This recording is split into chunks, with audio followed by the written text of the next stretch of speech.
curso técnico de computação gráfica. E hoje a gente está aqui para uma conversa muito bacana sobre esse mundo, né, de criação de jogos e de jogos digitais. Né, a gente vai bater um bate-papo aqui, fazer uma breve, né, explicação de algumas coisas, né, dessa parte de criação e desse mundo de jogos, tá certo? Então eu estou aqui com o professor Daniel, né, dá um alô aí pro grupo aí, Daniel. E aí, galera? Né, professor aqui do curso de computação gráfica na área de games, né, ele é formado em jogos digitais, vocês terem ideia, né? Temos aqui o aluno Ramon, também, né, ele já terminou curso de técnico de informática e também técnico de computação gráfica, né? Então já é um aluno formado nosso aqui. Ramon, dá um alô aí pra galera. Oi pessoal, tudo bom? Show. E temos o Davi, também que é um aluno nosso aqui. Ele terminou o curso de técnico de informática, né, Davi? E está fazendo agora o curso de técnico de computação gráfica, né? Então dá um alô aí também, pessoal. Pessoal. Show de bola. Então, detalhes, né? Os dois já desenvolveram jogos, né? Então por isso que a gente trouxe aqui eles para falar um pouquinho sobre o desenvolvimento, né? Como é que foi a etapa aí de criação e foram alunos do professor Daniel, né? Que aí realmente tiveram a expertise aí para fazer o jogo deles, beleza? Então, pessoal, para a gente começar aqui nosso bate-papo, né? Vamos falar um pouquinho, né? Começar aí para a gente se aquecer aqui na conversa, falar um pouquinho sobre jogos, né? E tipos de jogos, talvez, aí, que possam existir, e tipos de jogos que vocês gostam, talvez, de jogar, ou que talvez até fizeram lá na disciplina, tá certo? Então, podem ficar à vontade aí para comentar. Se o Daniel quiser começar, pode ficar à vontade aí. Bom, boa noite, pessoal. A princípio, a gente pode destacar assim de dois pontos, né? Os jogos digitais e os jogos analógicos. Eu vou trabalhar ali com jogos de carta, board game, né? Tabuleiro, dados, RPG, né? Que inclusive a gente tem aqui, mesa aqui no Instituto. E aí isso aqui é o jogo analógico. É o jogo que a gente não precisa de energia, a não ser humana, para jogar. Sim. E do outro lado, é o que a gente mais vê aqui, né? O que a gente estuda bastante, que são os jogos digitais, onde a gente desenvolve, né, tanto desde a concepção, desde a ideia, né, daquele ponto ali, até entregar o produto na mão do nosso cliente. Lembrando que a disciplina, né, aqui do curso de computação gráfica, né, chamada Game Design, né, e a gente tem uma disciplina também de programação que é de fato para a gente conseguir construir um jogo de começo ao fim, tá certo? Falando sobre a questão dos jogos aqui no IFCE, é bem legal, você tem a experiência aqui pela sala de jogos dos jogos analógicos, que muitas pessoas acabam não conhecendo e quando vem para cá conhecem. Na disciplina do professor Daniel, a gente viu toda essa questão da criação do jogo digital, ela é muito legal, porque eu saí do curso de informática na parte de programação e eu tinha muita vontade de abordar essa parte da criação de jogos, porque eu sempre gostei muito de jogar jogos digitais também. E aí, quando eu tive a oportunidade de fazer o meu próprio jogo, foi muito legal. Eu gostei muito, porque assim, você passa algumas dificuldades para aprender aquilo que é novo, mas é muito satisfatório você conseguir montar um jogo, você conseguir fazer com que um personagem faça determinada função, fazer aquela mesma coisa que fez num jogo que você jogou na sua infância. É muito satisfatório nessa parte. Bem, assim como o Ramon disse, eu também fiz a disciplina de Game Design. Eu saí com um jogo feito na disciplina e um outro jogo feito à parte num curso, inclusive com o próprio professor Daniel. Eu já tinha brincado com Game Maker Engine quando eu era mais novo. Isso foi quase 2 décadas atrás, eu já estou ficando muito velho. Não precisa comentar a idade. Naquele tempo nós já tínhamos, sei lá, uma boa variedade de tutoriais de como fazer vários estilos de jogos, vários modelos prontos onde você editava uma coisa ou outra. Hoje em dia você tem 100 vezes, 1000 vezes mais conteúdo para te ajudar a criar um jogo do que isso. Mas no sentido que profissionalizar a coisa, aqui no IFCE, como a gente tem um curso de computação gráfica e muita gente não sabe, acaba aprendendo que você pode desenvolver seus jogos até de uma maneira mais profissional. Nós temos um professor aqui que tem formação na área e que ele ensina com uma primazia que você não vai encontrar em nenhum curso online aqui. E detalhe, não, brechinha, o Daniel já teve um estúdio de jogos, né, assim, fazendo uma propaganda, né, alguma coisa aí, mexendo. Tem que fazer mesmo, porque é bom ter que fazer propaganda. Aí comentei um pouquinho do estúdio aí, Daniel, né, teve um momento aí de profissional da carreira do Daniel, que realmente foi no estúdio também, Bem interessante, que aí traz a experiência, né, para dentro da disciplina, né? E é isso mesmo. Assim, a ideia, né?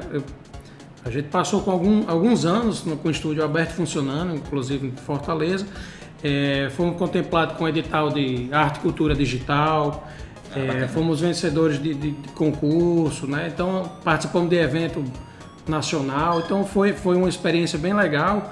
E o contato também com o público na ponta, né? A gente conseguiu desenvolver aí alguns jogos, tanto para o cliente final, como para né, o jogador ali, como também para empresas, né, que chegavam, a gente precisa de um advergame ou de um jogo educativo, uma coisa para divulgar a marca. E é interessante.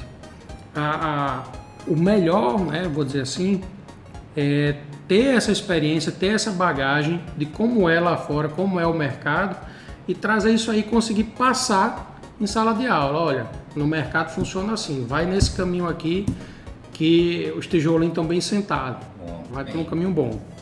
Então, comentei no caso do Ramon e Davi, né? Comentei como é que foi a experiência de vocês e um pouco da etapa, né, da criação dos joguinhos de vocês, né? Vocês podem até comentar o nome do jogo, né? Mais ou menos dizer aí, né? Se está hospedado já para o pessoal baixar aí, né? Se tiver, se a gente puder compartilhar o link, a gente compartilha, né? Mas aí podem ficar à vontade para comentar como é que foi a experiência e o processo de criação do jogo de vocês. A gente começou, no caso da minha equipe, né, a gente começou na própria disciplina e encerrou o processo na própria disciplina, que era para a gente obter a nota e tudo mais, mas eu continuei trabalhando com ele depois para resolver alguns bugs. A gente começou, como eu disse, a partir do GDD, né, que é a ideia que a gente fez para poder conceber o jogo. Então, assim, a gente trouxe um bocado de ideias, colocou no papel. E aí a gente foi descartando tipos de jogos que a gente acha que não encaixaria para aquele tipo de temática, exatamente. E aí quando a gente decidiu isso, a gente foi atrás de conteúdo da parte gráfica, né, para a gente poder usar, porque é um trabalho que o Davi, que teve que fazer a parte gráfica de um dos jogos dele, viu que é bem pegado você fazer tudo. E aí quando você está fazendo um jogo indie, né, onde você tem só você, ou então você e mais uma ou duas pessoas para desenvolver, você vê que é um trabalho de um exército feito por um homem só, né? Sim. E aí você começa a desenvolver a ideia e vai fazendo a parte de programação, conectando com a parte gráfica, a parte de áudio. É bem interessante também quando você implementa, porque o jogo ele tem uma cara totalmente diferente quando ele tá com e sem áudio. Sim. Então assim, é bem legal essa parte. E quando ele tá também sem a arte legal, assim, né? Geralmente quando a gente tá desenvolvendo ali um jogo, né, tem a parte do protótipo, né? Isso. Que aí as artes são elas bem enxutas, né? Mas talvez para gente testar a funcionalidade, né? Até passar para outras pessoas testarem, né? Até fazer mexendo também num joguinho que foi feito aqui no campus, né, no tempo da Covid, que era, assim, a gente iniciou aqui no campus e iniciou com um protótipo, né, que até eu passei pro Daniel para ele fazer os primeiros testes, né, e realmente era, vezes que ali umas jogabilidades bem difíceis ali e tal, na minha cabeça a gente fez um protótipozinho bem facinho aqui, a Daniel foi jogar, como é que pode isso aqui? Não, na hora quando você está desenvolvendo fácil, é a coisa mais lógica do mundo, mas quando outra pessoa vai pegar que, meu Deus, como é que ele desenvolveu isso? Pois é. Pra gente às vezes é intuitiva aquela jogabilidade, né? Mas aí quando outra pessoa vai testar, já é totalmente diferente. Não, mas aí é que tá a importância de testes de outras pessoas para testar seu jogo. Exatamente, Então realmente essa questão do protótipo, né? Vocês devem ter iniciado também, né? Com uma certa prototipagem aí, né? De teste, né?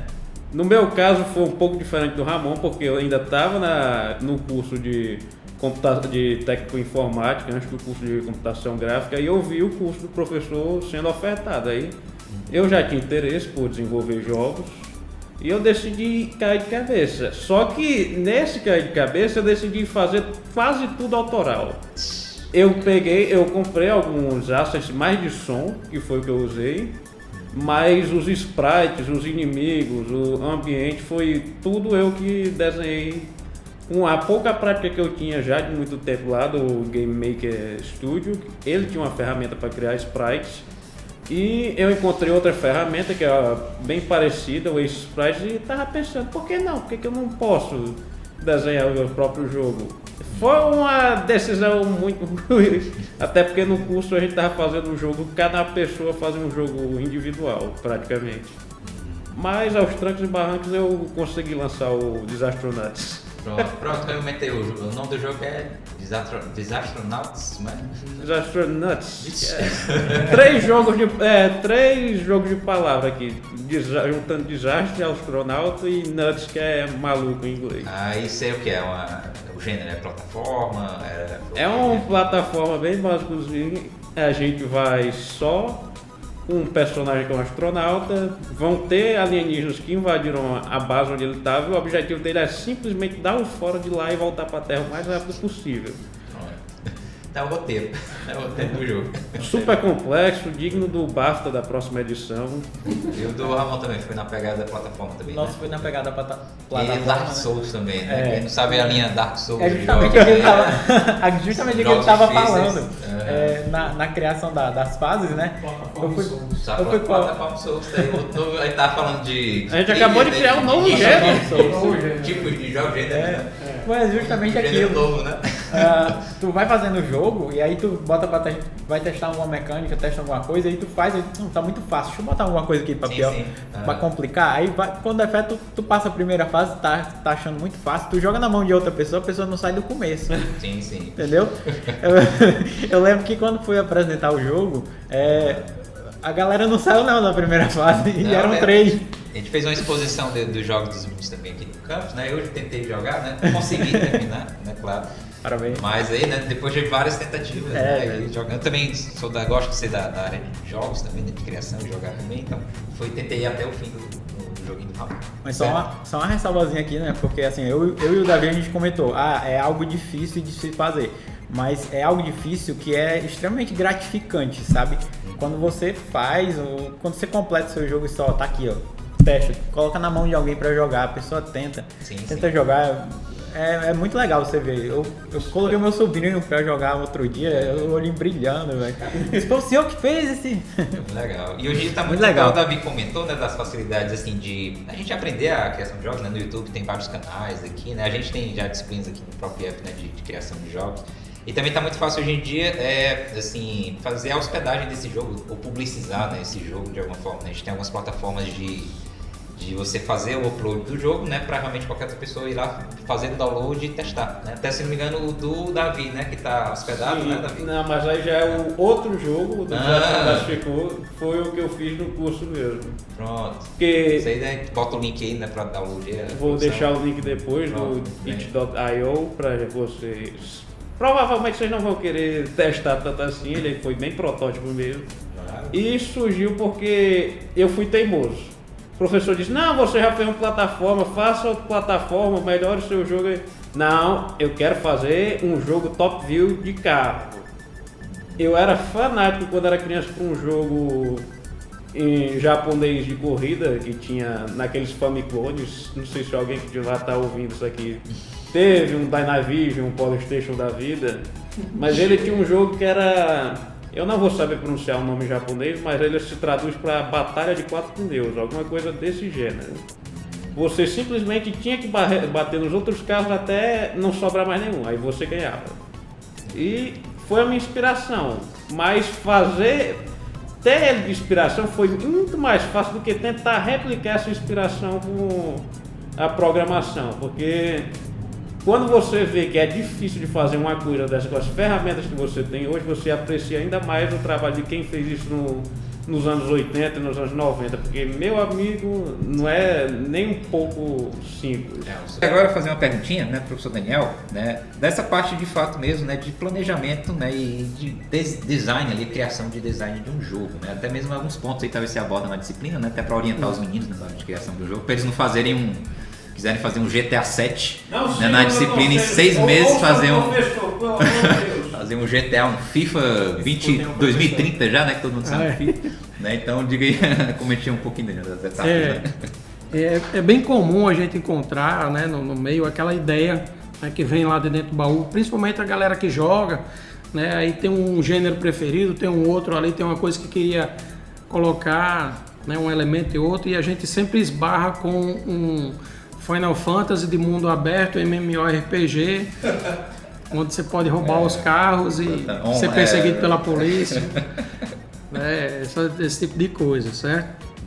é importante não é que a ideia não tenha validade, mas para quem está iniciando é importante reduzir o escopo. E a gente trabalha muito nisso no planejamento, né? É trazer a tua ideia, o que é que você tem ideia, o que é que consegue fazer. E aí para isso a gente faz, né, como os meninos já falaram aqui, a gente trabalha essa ideação e começa a fazer esse planejamento, e para isso é importante o documento de design, né, o que a gente chama de GDD. Né? Ali tem o que você vai adicionar ou não no teu jogo. E isso delimita o que é que você vai fazer, porque as ideias elas vão pipocando, você está ali no dia a dia fazendo, e os meninos aqui sabem como é que é isso. Na hora que você consegue fazer a função do personagem pular, você na mesma hora imagina uma função seguinte. Sem fazer o pulo aqui dá para fazer 2 pulos, mas precisa dos 2 pulos?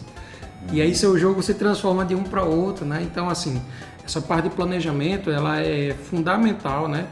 Na concepção mesmo, na parte, passou ali da ideia, primeira coisa, faz o planejamento. E principalmente quando tem uma equipe grande, assim, né? Assim, várias pessoas no mesmo projeto de jogo, né? Até esses estúdios grandes, vocês terem ideia, né? Fazer um jogo desse, né? Que sai aí e é bem popular, tem uma gama, centenas de pessoas envolvidas, né? Então realmente você tem que ter um documento, né? Um planejamento inicial senão cada um faz uma parte ali, aí junta tudo naquele trabalho de colégio, né? Um faz numa cartolina, o outro faz no pendrive, o outro faz no caderno, aí no final junta tudo, né? Então realmente é interessante toda essa etapa do planejamento antes da concepção, assim, da implementação do jogo, né? De fato codificar, né? Realmente é interessante planejar e botar no papel e tal. Né? Antes de abrir o código do jogo, sim, a gente abre o Word lá, o editor de texto e escreve. Porque todo mundo precisa ter a mesma concepção, todo mundo precisa ter a mesma ideia na cabeça, conversar a mesma língua. Exatamente. Show. Então, fazer aqui outra perguntinha aqui para o professor Daniel. Quais as ferramentas de fato, né, até que a gente aborda aqui na disciplina, né, no curso de computação gráfica, e também que são abordadas no mercado, né, de jogos hoje em dia, né, que são usadas aí para fazer jogos, né? Vamos agora falar um pouquinho de ferramenta, né? Então, o Daniel comentei um pouquinho quais as usadas, né, na disciplina, né, e no mercado, né? Pronto, e essa é importante, Henrique. É assim, a gente tenta sempre aqui atualizar, né, a disciplina, atualizar a área, trazendo o que tem de mais novo, o que tem de mais comum e o que é que tem no mercado, certo? Existem várias ferramentas para desenvolvimento de jogos e elas passam por várias áreas, né? Tem as ferramentas de design, de criação artística, de criação musical, né? E tem as de codificação, e a gente também tem os motores, né? As engines de jogos, né? Hoje a gente tem várias disponíveis gratuitamente, inclusive, né? Tem aí a Godot, Game Maker. Sim. Então, o Davi falou da Game Maker, né? Você falou, já usou, né, um pouquinho, né? Tem outra também, Game Maker, tem a Construct, né? Tem a Construct também. E aí, a própria Unreal, né, que é uma das maiores do mercado hoje, ela está gratuita, né? Sim. E aqui a gente utiliza a Unity. A Unity é vou dizer assim, é a maior engine que a gente tem hoje, antes das engines proprietárias de grandes estúdios. A CryEngine, a Unreal da Capcom agora. A Capcom tá vindo com a Fox Engine, né, também. Sim, que elas são proprietárias, não chegam para os mortais. Sim, exatamente. São grandes estúdios aí que tem essas, né? E aí, suas assim, próprias engines. A Unity hoje ela é utilizada por desenvolvedores indies, pequenos e grandes estúdios. A Blizzard usa a Unity. A Nintendo usa. Os estúdios. Usou qual foi o mobile. Do mobile também. A Blizzard é do. É a Blizzard agora do grupo da. Mas é que fez aquele do. Qual o nome? World of Warcraft. World of Warcraft. Isso. World of Warcraft. A produção bota o nome. O Hearthstone, né, o jogo de carta da Blizzard, ele foi feito na Unity por uma equipe, vou dizer, foi feito pela Blizzard. O Hearthstone foi feito pela Blizzard por uma equipe de um cara, né? Esse um cara, ele chegou para os chefes lá e disse: olha, eu tenho uma ideia, eu queria desenvolver aqui no tempo livre. E a empresa é interessante, que as empresas de jogos, elas têm algumas políticas que são interessantes que as outras absolvessem, que é favorecer que os funcionários eles têm projetos pessoais. E aí na Blizzard esse cara chegou lá e disse, olha, tenho essa ideia, eu quero fazer um jogo de carro, tal, isso, aquilo, outro, vou usar essa engine, ela é gratuita, isso, aquilo, outro. Aí eles estão, beleza, pode fazer no tempo do seu projeto pessoal. E no caminho, o projeto foi ganhando corpo, outros profissionais lá dentro do estúdio, mais 2 ou foi 3, se envolveram com este projeto. E aí nesse prazo, né, nesse período, eles foram trabalhando na Hearthstone, até que o projeto ganhou corpo e a empresa resolveu abraçar como um projeto comercial. Né? E aí hoje a gente tem aí Hearthstone para todo lado.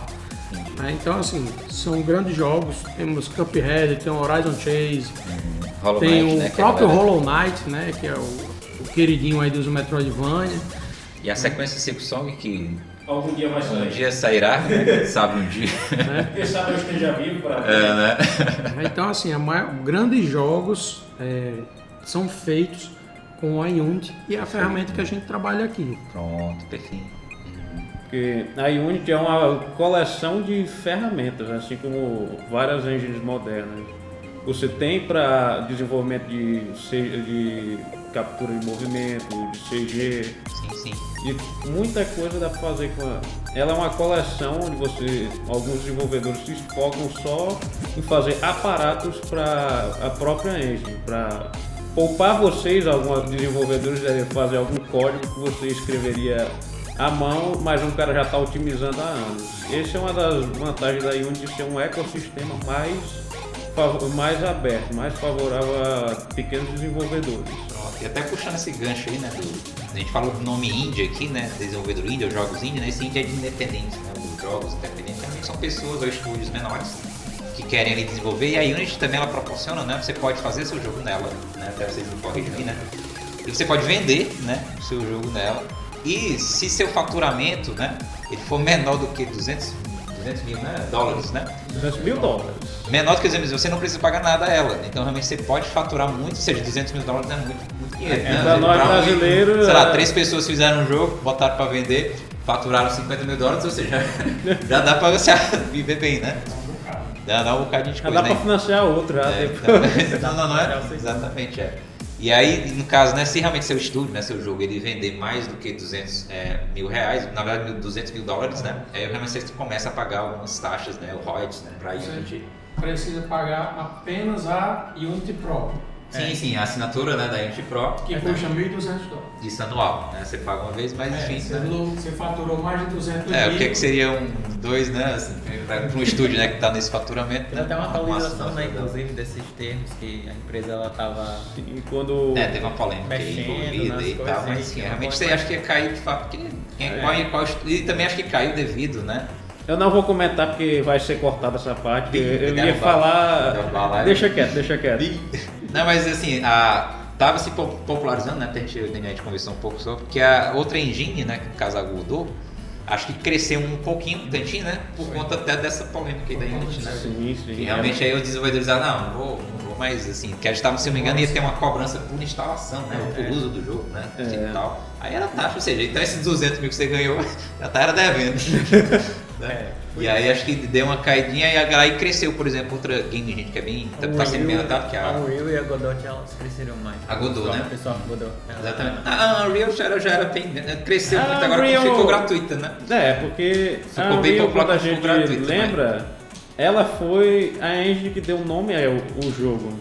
Muito tempo atrás, que era pensando como o Quake poderia ser derrubado. E eles meio que conseguiram na época. Vocês têm ideia, a Unreal, né, de jogos como, por exemplo, o Gears of War da Unreal, né? Esse do macaco, né, o Black Myth. Black Myth é da Unreal também, né? Foi feito no Unreal também, Sim, né? sim. Os Batmans, né? Aquela série, né? Arkham, dos Sim, Batmans, né? Batman Foram feitos também. acho que- Arkham Knight, né? O último que saiu também, né? Mas se eu não estiver enganado, feito na Unreal teve também. um dos Batman que foi um spin-off que foi feito em outra engine, se eu não me engano. Pessoal, seguindo aqui, né, com mais uma perguntinha, né? Queria perguntar para o professor Daniel aí como é que está hoje em dia, né, o mercado nacional, né, de jogos, né? Ou seja, quantas indústrias, né, ou empresas, né? Como é que está aí, talvez em termos de quantidade, ou realmente de visibilidade de estúdios, né, brasileiros, né, no mercado mundial e também no nacional, né? Então, como é que a gente está pode estar vendo isso aí, né? Isso aí é uma pergunta bem interessante para a gente pensar no seguinte ponto.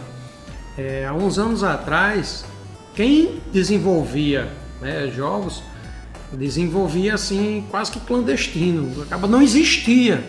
O jogo chegava na sua casa através do CD lá que vinha na revista.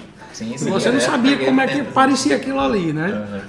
E então começou a surgir os desenvolvedores, né? E alguém chegou e disse: se o jogo está sendo feito, alguém está fazendo. Vou lá fazer. E eu fui um desses. Né? Então, assim, a princípio, ninguém botava muita fé, muita confiança nos jogos, no mercado de jogos, porque não existia um mercado propriamente dito, e os consoles eles vinham com muita força. Era um mercado que existia lá fora e ele estava chegando no Brasil. Sim. E hoje a gente já tem aqui no Brasil muitos desenvolvedores, tem cursos de desenvolvimento, né? Ainda me lembro o tabu que era quando apareceu o primeiro curso de desenvolvimento de jogos no Brasil. Né? E aí esse negócio veio ganhando corpo. A gente tinha em 2009, mais ou menos, 2010. Eu acho que o pessoal não tinha muita noção, mas aqui no Brasil o PlayStation 2 foi oficialmente vendido depois do lançamento do PlayStation 3, cara. Então, jogos aqui, a gente era um mercado cinza, a base da clandestinidade praticamente. Todo mundo pegava aquele jogo alternativo, todo mundo pegava aquele console vindo de outro país. Sim. E fora os preços, né, também, que vinha caro. Aí a gente nota a diferença. Foi de o PlayStation 3 sair e o PlayStation 2 chegar oficialmente no Brasil, que era uma coisa que demorava a chegar, para o nosso mercado agora ter dublagem voltada para ele, para ter estúdios grandes pensando no brasileiro. Sim, a gente virou um público consumidor grande para essas empresas. Sim. Exatamente.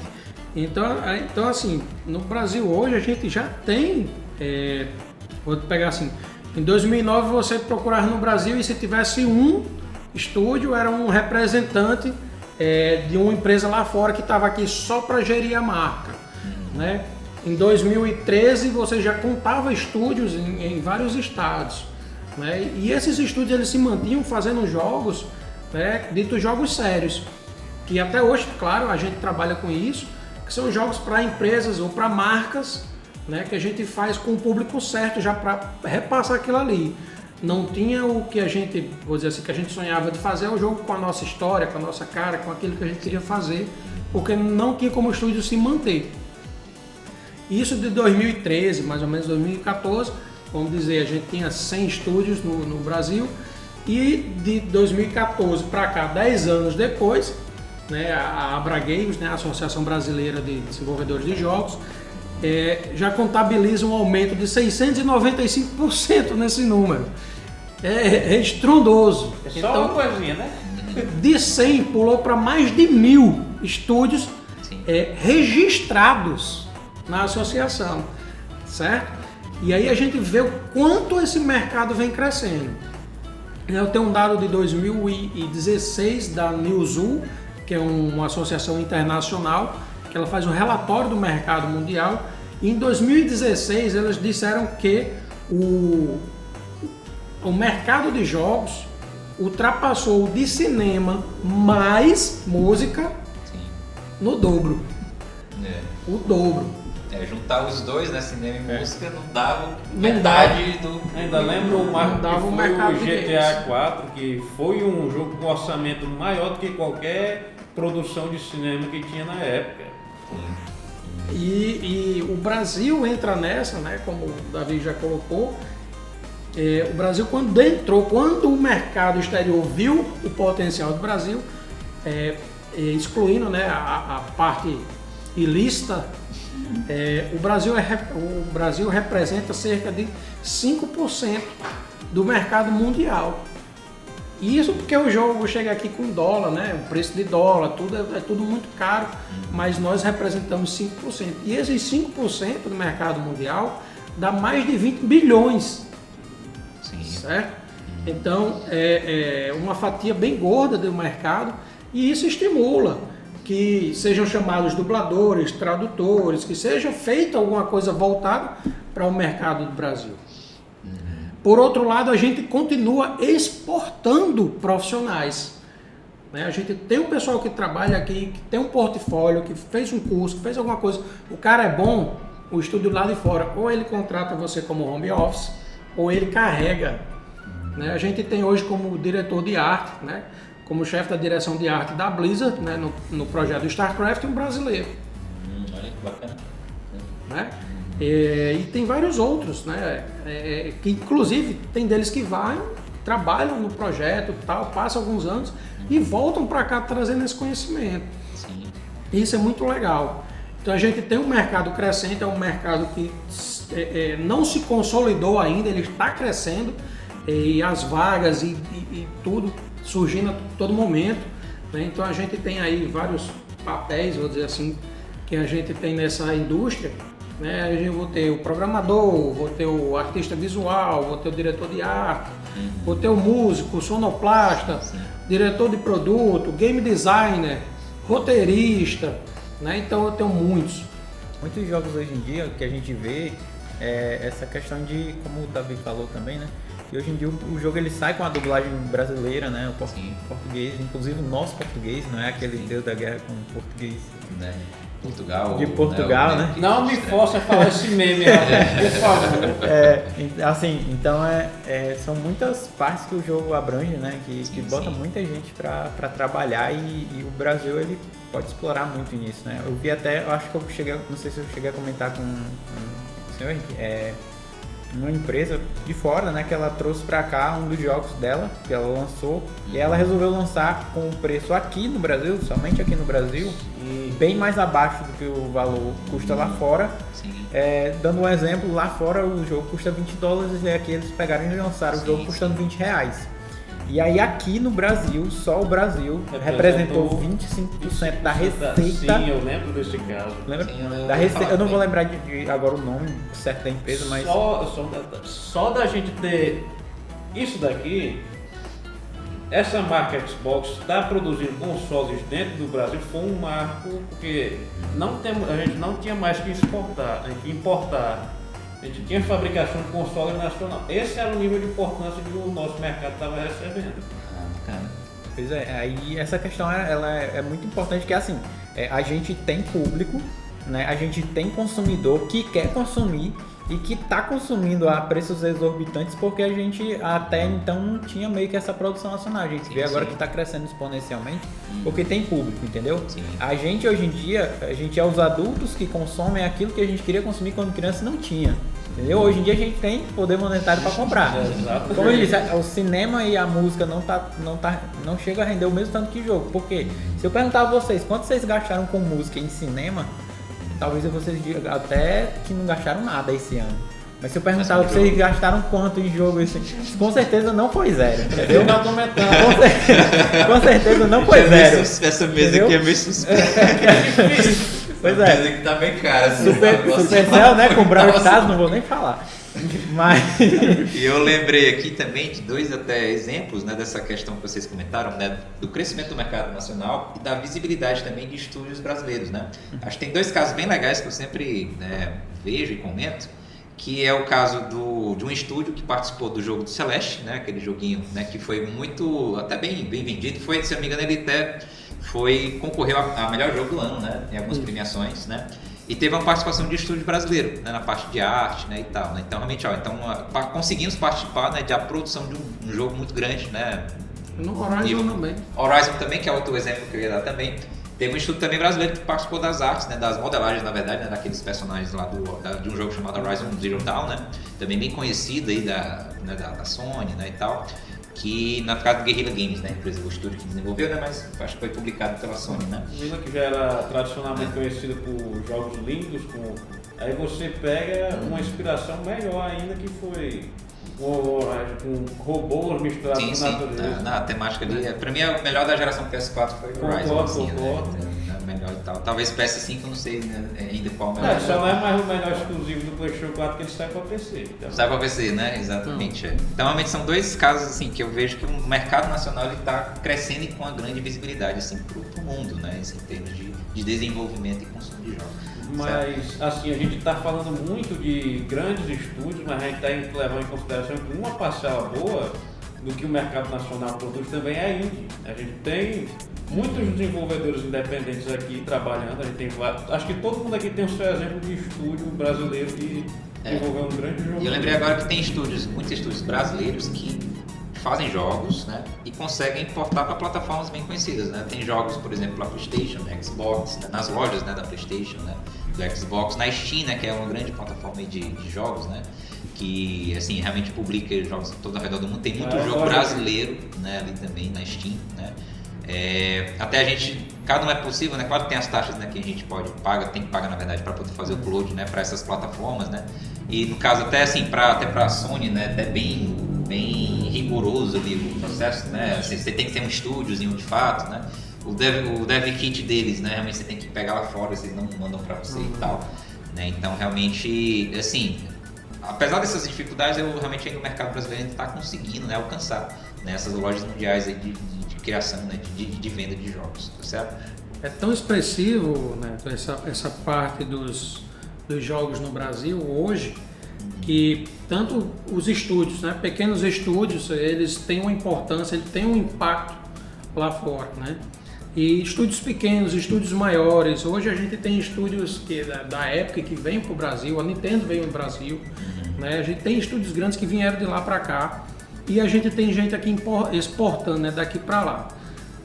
Inclusive para os indies, né? Aquela pessoa que quer, eu quero aprender tal, eu tenho a minha galera aqui, eu quero desenvolver em casa, eu não vou trabalhar para ninguém, quero postar meu jogo, quero contar a minha história. Para esses caras também está muito bom. Veja, a importância da indústria, né? Como o Davi colocou, a gente ter uma fábrica aqui dentro, produzindo console aqui, a gente deixando de importar, empregando, tendo toda uma cadeia produtiva aqui dentro do país.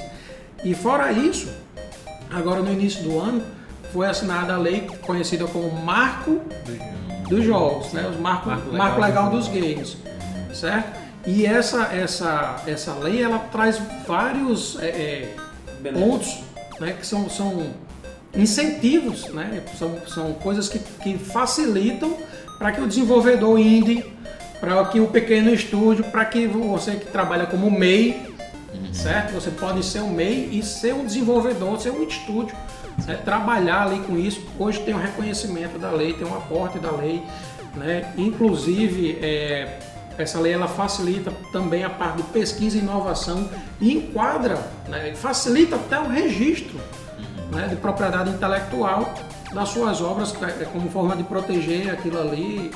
Então assim, o governo brasileiro ele enxergou, né, o mercado de games, ele enxergou os desenvolvedores de games, enxergou um cara que fica dentro de casa desenvolvendo game, né, que todos eles estão abraçados por esse marco legal.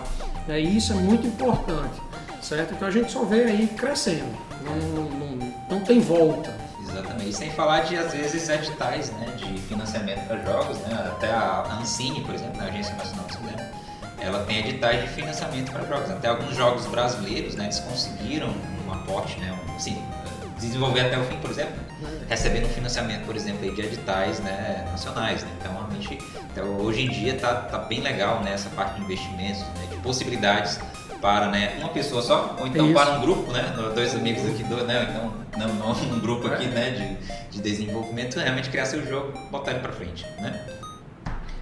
Botou para frente a ideia de que jogo realmente é cultura, né? Cultura, exato. Boa, pegada, né?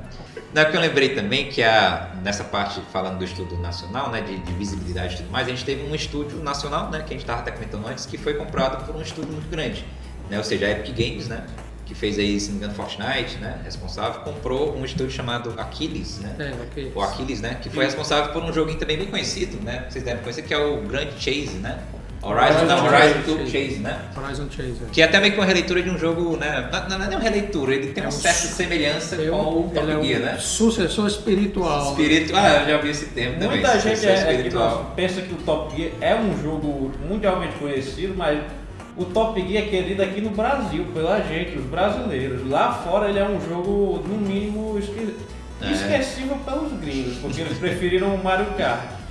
Pode ser, mas a músicazinha pelo menos o jogo é você sensacional. reconhece, A música é bem reconhecida chiclete, talvez, né?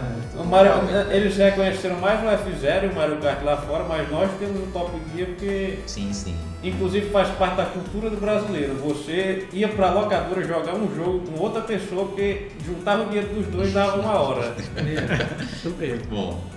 Então, pessoal, também mais uma perguntinha aqui. Eu queria saber do professor Daniel, quais habilidades, assim, né, ou especificações, né, são necessárias aí para a gente entrar ou você ser um desenvolvedor de jogos, né, independente, ou pelo menos começar nesse mundo de criação de jogos, né? Muitas pessoas, elas acham, né, chegam, falam, ou a gente vê vídeos, as pessoas acham que para você trabalhar com jogos, você tem que, ou você tem uma pós-graduação, vários anos estudando para trabalhar com jogo, ou ao contrário, né, você não precisa de nada disso, só basta fazer o jogo, certo? E essas habilidades, né, principalmente a qualificação, ela não vem do nada, né? A pessoa não nasce com a iluminação para desenvolver o jogo pegar do zero. Então, assim, as principais qualificações, né, que eu considero para você começar a desenvolver jogos é estudar uma área que você tem afinidade, tá? Eu tenho afinidade com arte 2D, beleza, começa a estudar isso, começa a praticar. Eu tenho afinidade com música, sou músico, toco violão e tal, beleza, estudar música para jogos, começa a estudar. Eu queria fazer aquilo ali acontecer, eu quero dar vida mesmo aquele negócio. Beleza, então vamos ver que tua praia é programar. Começa a aprender a programar. Estuda engine, faz tutoriais, faz coisas, tudo. Você tem que ter o mínimo qualificação na área, na parte que você gosta, certo? Para fazer o jogo inteiro sozinho a gente tem que dominar várias áreas, né? Então, normalmente a gente chama os colegas que tem esse domínio. Show de bola. Então eu queria saber dos meninos agora, né, mais ou menos os desafios que eles tiveram, né, uma certa experiência também, que eles, enfim, dificuldades em geral que vocês tiveram, né, quando vocês estavam fazendo o jogo de vocês, né, na disciplina aí com o professor Daniel, né, e no curso de CG, né? Começando com as dificuldades, né, os desafios que a gente enfrenta, a parte de trabalhar em grupo para a maioria das pessoas é complicada, né, mas assim, quando você domina uma determinada parte e você vê que o seu colega domina outra, fica mais fácil de você encaixar as coisas. Quando você quer fazer uma determinada parte e o seu colega faz a outra, dá legal, você junta e fica mais fácil de progredir. No caso, quando você desenvolve sozinho, aí complica um pouquinho mais. Você fazer a parte da programação, depois ir testar. Às vezes a necessidade de você ter alguém para te dar uma ajuda, né? Que seja só um amigo que até não entenda, mas se você conseguir botar ele para testar, para você ter um feedback, é importante. O professor até comentou que o jogo estava difícil, né? E realmente a minha primeira fase lá começa já num penhasco, né? Cheio de espinho lá embaixo. Primeira função, você vai ter que aprender a pular e ir para frente. Né? E assim, você ter essas noções básicas de quando você vai criar o seu jogo, de progressão de dificuldade, entendeu? Para que você consiga manter o seu público, a não ser que você esteja fazendo um jogo que é só para você, que você quer jogar sozinho e nunca vai publicar, mas se você vai fazer um jogo, você vai querer publicar, vai querer vender, mostrar para os amigos e tudo mais. E aí essa questão da dificuldade é você entender isso e como aplicar ela para que o jogo não fique fácil demais, mas também não fique um Dark Souls da vida, né? Isso aí até essa etapa de desenvolvimento, eu acho que isso é um ponto que assim, leva tempo, eu acho que você está desenvolvendo e tudo mais, né? E é um ponto que realmente merece atenção. Você calibrar o seu jogo, né? Realmente para ele ter esse nível de progressão, né? O usuário conseguir jogar e não achar de início tão difícil, ou não tão fácil, né? Mas sim ser algo progressivo, né? Acho que essa calibragem ela é bem demorada. Quando você está no desenvolvimento é justamente isso, você vai aprendendo com o tempo que a tal parte tá mais complicada do que outra. E aí você tem que rejogar várias vezes. Exatamente. Enfim, essa parte é meio braçada. Essa é a importância do tal do level design. Como o professor mesmo mostrou nas aulas, antes de você levar o seu jogo, a sua fase para o programa, você faz ela no papel, você vê o que você, por exemplo, tem um jogo onde você vai coletar moedas, você coloca moedas a mais no caminho para atrair o jogador para um lado ou para o outro. Ou então você coloca um desafio a mais de um lado para forçar o jogador ir para o outro lado, ou então ele se desafiar e ganhar uma recompensa no final. Tudo isso é pensado e tudo isso vem antes da parte de programação. Agora, no quesito de fazer as artes, eu sei que tem gente que sabe desenhar vetor, pixel art, mas nem todo mundo vai. O jogo é formado por várias artes. Você tem os backgrounds que são desenhados por o cenário rolar. Você tem os sprites que são para os personagens, para os inimigos, para os objetos. Você tem os efeitos sonoros e a música, que são duas coisas. Quando o pessoal fala de música em jogo, som em jogo, já pensa que é tudo a mesma coisa, mas não. Você tem que saber o que cada efeito vai combinar com a ação do jogador, como a música vai ter um ambiente, vai proporcionar um ambiente para o jogador e uma variedade de músicas, né? Eu já peguei jogo que tinha uma música, só uma música de background. Você jogava, sei lá, ia jogar 20 minutos, né? Você tava querendo arrancar os cabelos. Aí você já vê que a música enjoa, né? ligada, Já enjoado ali aquele som. E é tudo isso somado faz parte do que a gente chama de feedback de jogo. Sim. Seu jogador sente o impacto, por exemplo, dele pisar no inimigo, ou então dele bater o carro dele no carro do adversário, ou atirar num monstro e ele explodir. Tudo isso pode transformar de um jogo mediano, um jogo protótipo, para um jogo bom. É daí que tem a questão da qualificação dos profissionais, né? Para poder, por exemplo, usar as ferramentas que hoje em dia alguns controles têm uma sensibilidade maior no joystick, né? Quando você empurra ele cede ou não, né? A pressão. Antigamente, quando a gente estava começando a jogar, teve a transição dos controles que tinham aquela função de vibrar quando tu estava atirando, ou então passando em uma pista de carro que era assim, tu derrapava e o controle vibrava, né? Tipo, essas implementações dependem da pessoa. Tem jogos que não tem isso implementado e acaba não usando aquele recurso, né? Então a qualificação do profissional também é importante nessa parte. E o Davi falou um negócio do feedback do jogo, eu lembrei que tem estúdio que faz esse feedback, assim, depois do lançamento, né? Tipo, você lança o jogo, aí claro que talvez não seria esse o propósito, né? Mas começa assim, ter uma noção de como de fato a galera, né, a comunidade está interessada ali, ou realmente absorveu ali o teu jogo. Isso gera melhorias, né, mudanças, né? E com isso o estúdio vai lá e muda e faz alguma coisa, né? Eu lembro que teve um jogo até... Claro que teve um hype grande, né? Que foi o No Man's Sky, né? Sim. Que ele realmente prometeu, acho que muita coisa, teve também esse hype da galera, né? Mas ele entregou algo que não foi o que a galera esperava, né? E aí só que ele conseguiu, né? Assim, pegar esse feedback do pessoal, né? Reimplementar, mudar algumas coisas, depois relançou, assim, o jogo novamente, e aí você teve... Detalhe, né, o jogo até hoje em dia bem melhor, né? Custo adicional, para quem tinha comprado na época... Sim. Né? E eu já vi também esses jogos que às vezes são vendidos com, como é que chama o termo? Acesso antecipado, né? Também eles não vêm completos, né? Ele vem ali um pedaço para realmente ter um certo teste, né, do pessoal. O feedback ajuda, né? Assim, é um certo ciclo, né? Você já divulga um pouquinho, né? Tem realmente uma gama de jogadores, um feedback, e você de fato aprimora, né? Como é que chama? Prima o jogo? Não, caleja, coisa... Não, você deixa redondinho, né? Deixa redondinho, né? Lapida, né? Pronto, essa palavra lapidar. Deixa, corta aí, né? Lapidar, né? Aquele jogo, né? Alguma coisa do tipo, tá? Então, realmente eu falo esse feedback, eu notei que algumas empresas ou estudos fazem um pouco isso também, né? Depois do lançamento. Né? Eu conheço um jogo chamado Project Zomboid, que ele tá nessa lance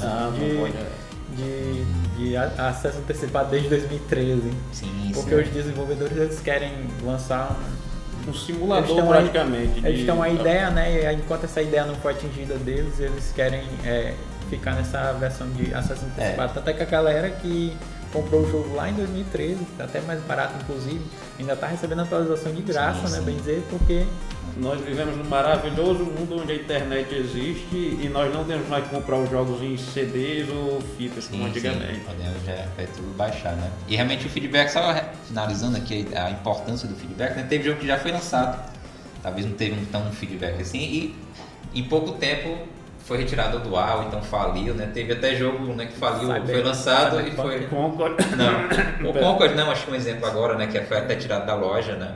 Que realmente não teve um sucesso muito da galera, não foi muito aceito. Concorde, que é tipo aquele...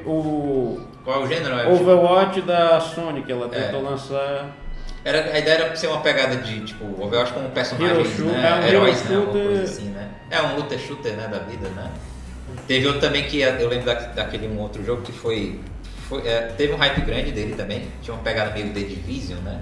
Que era The Forest, não, que foi lançado, né? Ninguém quis, ele teve o dinheiro e ainda faliu o estúdio. Sim, eu lembro desse jogo. Ficou tão ruim que ninguém lembra mais o nome. Não. The Day After. The Day Before, não? The Day Before, não? Não, alguma coisa assim. O jogo é bom nesse nível, que a gente não lembra o nome. Eu vou esculachar mesmo porque era um acerto. Algumas coisas que aqui seriam contadas, né? Você tá falando aqui de nome de jogo. Eu disse que ia dar problema quando a gente começou. O Davi é formado em direito, né, Davi? Ajuda a gente nos processos. Acho que foi o Cyberpunk que recebeu tipo, umas críticas muito pesadas porque o jogo saiu com muito problema, né? Aí eles acabaram que... Eu tô rejogando, é outro jogo, jogo. Depois da atualização disseram que era outro jogo. Os updates são muito legais, né? Resolve essas coisas, mas a gente perde os clássicos bugs que ficam pra história, né? Não, a gente vai perder aquele jeito inovador de andar de moto assim, de pose em si. Os jogos antigos, né, que vinham no CD ou na fita, eles não recebiam updates, né? Então Sim, o bug que tava ali... Recebia, mas você tem que comprar ele de novo. O problema era esse. Aí você pegava aquele jogo, aquele bug e ele tava lá. E fazia parte do... Tem jogo do bugs do Mario e Super Mario World, que até hoje a galera usa pra fazer speedrun, né? De coisa e tal. Castlevania 64, que depois saiu o Legacy of Darkness, que era só a versão dele melhorada com outro personagem, mas ninguém...